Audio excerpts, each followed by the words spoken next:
வணக்கம் ஃப்ரெண்ட்ஸ். இன்றைக்கி நம்ம இதில் என்ன பார்க்க போகிறோம் அப்படின்னா இந்த கேஸ் லைட்டர் பார்த்திங்க அப்படின்னா நம்ம வீட்டில் யூஸ் பண்ணிகிட்ருப்போம். ஸோ ஒரு வருஷத்துக்கு பிறகு பார்த்திங்க அப்படின்னா இந்த கேஸ் லைட்டர் யூஸ் ஆகாது. ஸோ அதுக்கப்புறம் என்ன பார்த்திங்க அப்படின்னா நம்ம வேறு கேஸ் லைட்டர் தான் வாங்கி யூஸ் பண்ணுவோம். ஸோ இதே கேஸ் லைட்டரை நம்ம எப்படி சரி பண்ணி நம்ம வீட்டில் யூஸ் பண்ணலாம் அப்படின்னு தான் நம்ம இந்த வீடியோவில் பார்க்க போகிறோம். ஸோ அதுக்கு முன்னாடி நம்ம சேனலில் வரைக்கும் நீங்கள் சப்ஸ்கிரைப் பண்ணலாம், சப்ஸ்கிரைப் பண்ணிக்கோங்க. பக்கத்துலேயே பார்த்தீங்கன்னா ஒரு பெல் சிம்பிள் வரும், அதை கிளிக் பண்ணி ஆல் அப்படின்னு தான் செலக்ட் கொடுத்துங்க. அப்போ தான் நம்ம போடுற வீடியோ எல்லாமே உங்களுக்கு ஒன்று நோட்டிஃபிகேஷனாக வரும். வாங்க வீடியோக்குள்ளே போகலாம்.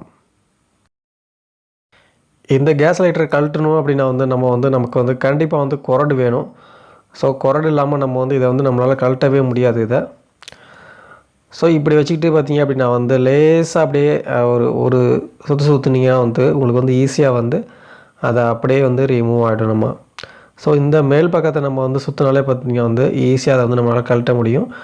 ஆனால் உங்களுக்கு குரடு இல்லாமல் நம்மளால் கழட்டுறது ரொம்ப ரொம்ப கஷ்டம். பார்த்திங்க அப்படின்னா இதை வெளியில் நம்ம எடுத்தாச்சு. ஸோ இதில் தான் பார்த்திங்க அப்படின்னா இந்த ஸ்ப்ரிங் டைப் ஒர்க் ஆகுது. அடுத்து பார்த்தோம் அப்படின்னா நம்ம இதுக்குள்ளே பார்த்திங்க அப்படின்னா அந்த லைட்டருக்கான இன்னொரு பக்கம் பார்த்திங்க அப்படின்னா இதுக்குள்ளே தான் இருக்குது. ஸோ இதையும் பார்த்திங்க அப்படின்னா நம்ம ரிமூவ் பண்ணி எடுக்கணும். இதுக்கு என்ன பண்ண போகிறோம் அப்படின்னா நம்ம வீட்டில் இந்த மாதிரி திருப்புளி இருக்கும். ஸோ அந்த ஸ்க்ரூ ட்ரைவர் எடுத்துகிட்டு நீங்கள் அப்படியே மேல் பக்கம் நீங்கள் தட்டினீங்க அப்படின்னா ரொம்ப வேகமாக தட்டக்கூடாது, கொஞ்சம் கொஞ்சமாக ஸ்லோவாக தட்டுங்க. ஸோ அப்போ தான் அது கரெக்டான பொசிஷனில் அது வரும். வேகமாக வச்சு ஒரு பக்கமாக நீங்கள் அடிச்சிங்க அப்படின்னா உங்களுக்கு அது ஒரேடியாக டேமேஜ் ஆகிறதுக்கான வாய்ப்புகள் நிறைய இருக்குது. ஸோ அதனால் பார்த்திங்க அப்படின்னா ஒரு பக்கமாக நீங்கள் அதை தட்டினீங்க அப்படின்னா உங்களுக்கு ஈஸியாக வெளில வந்துடும். ஸோ எந்த பார்த்திங்க அப்படின்னா கிட்டத்தட்ட பார்த்திங்க அப்படின்னா வெளில வந்துடுச்சு.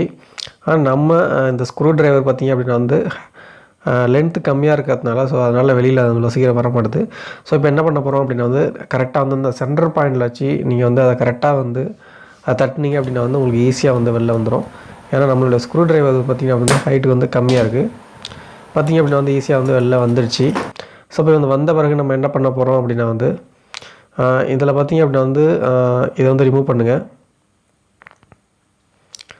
இதை ரிமூவ் பண்ணும்போது ரொம்ப கவனமாக இருக்கணும். ஏன்னா பார்த்திங்க அப்படின்னா உங்களுக்கு இதை எடுத்துட்டிங்க அப்படின்னா திரும்ப அதை கோக்குறது பார்த்திங்க அப்படின்னா கஷ்டமாக இருக்கும். ஏன்னா எதுலேருந்து எது வெளில விடுது நம்மளால் கண்டுபிடிக்கவே முடியாது. ஸோ உங்களுக்கு இந்த மாதிரி இருந்ததுன்னா உங்களுக்கு திரும்பவும் நீங்கள் வீடியோ ரிவைண்ட் பண்ணி பார்த்தீங்க அப்படின்னா உங்களுக்கு ஆட்டோமேட்டிக்காக அதில் என்னென்ன இருக்குது அப்படின்னு தெரியும். ஸோ அதனால் நம்ம கன்ஃபியூஸ் ஆகிறதுக்கான வாய்ப்புகளே வேண்டாம். ஸோ இதில் பார்த்திங்க அப்படின்னா ஒரு 2 பேட்டரி மாதிரி கொடுத்துருப்பாங்க. அதாவது நம்ம கையில் கட்டக்கூடிய வாட்சில் உள்ள லைட்டு மாதிரி, அதாவது பேட்டரி மாதிரி இருக்கும்.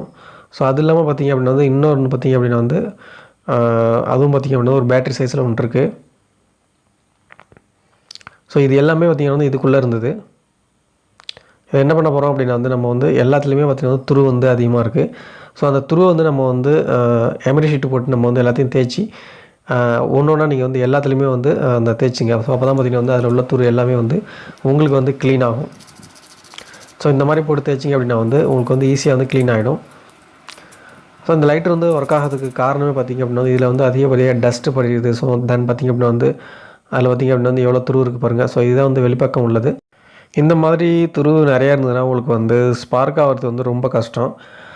நம்ம கேஸ் அடுப்பை நம்ம அதை பற்ற வைக்கும் போது உங்களுக்கு சீக்கிரத்தில் உங்களுக்கு இது ஸ்பார்க்கிங் ஆகிறது ரொம்ப கஷ்டமாக இருக்கும்.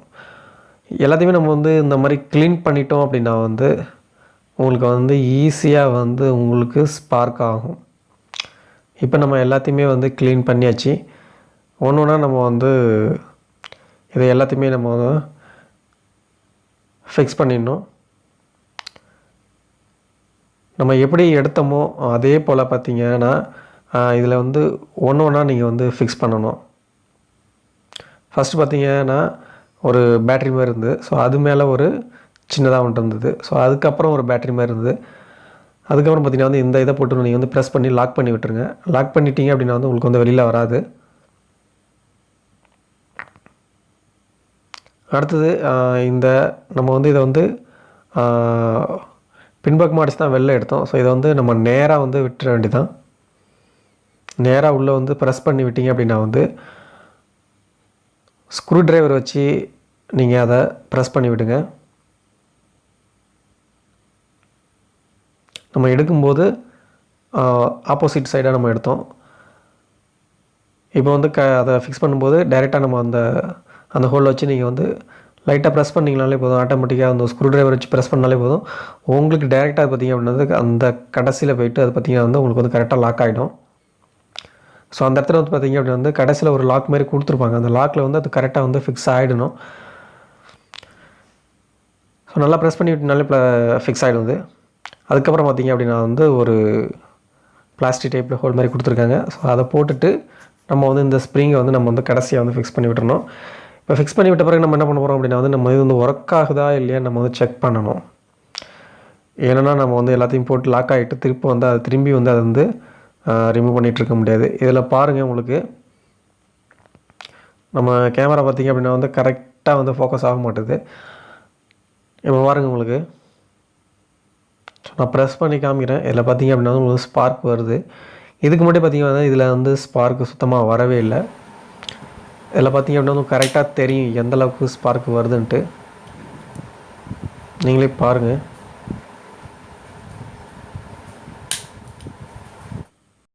இப்போ இதில் வந்து நம்ம வந்து என்ன பண்ண போகிறோம் அப்படின்னா வந்து மேலே உள்ள கவரை வந்து நம்ம வந்து போடணும். அதில் உங்களுக்கு வந்து லாக் மாரி இருக்கும் இல்லையா? ஸோ அந்த லாக்கை வந்து நம்ம வந்து கரெக்டாக டைட் பண்ணி விடணும். இதில் பார்த்திங்க அப்படின்னா வந்து இதுலேயும் பார்த்திங்க அப்படின்னா வந்து உங்களுக்கு வந்து அதில் டஸ்ட்டு நிறையா இருக்குது. ஸோ இதுலேயும் வந்து ஒரு எமரி ஷீட்டை போட்டு நம்ம தேய்ச்சி விட்டுட்டோம் அப்படின்னா வந்து உங்களுக்கு வந்து ஈஸியாக வந்து அதில் போய்ட்டு லாக் ஆகிடும்.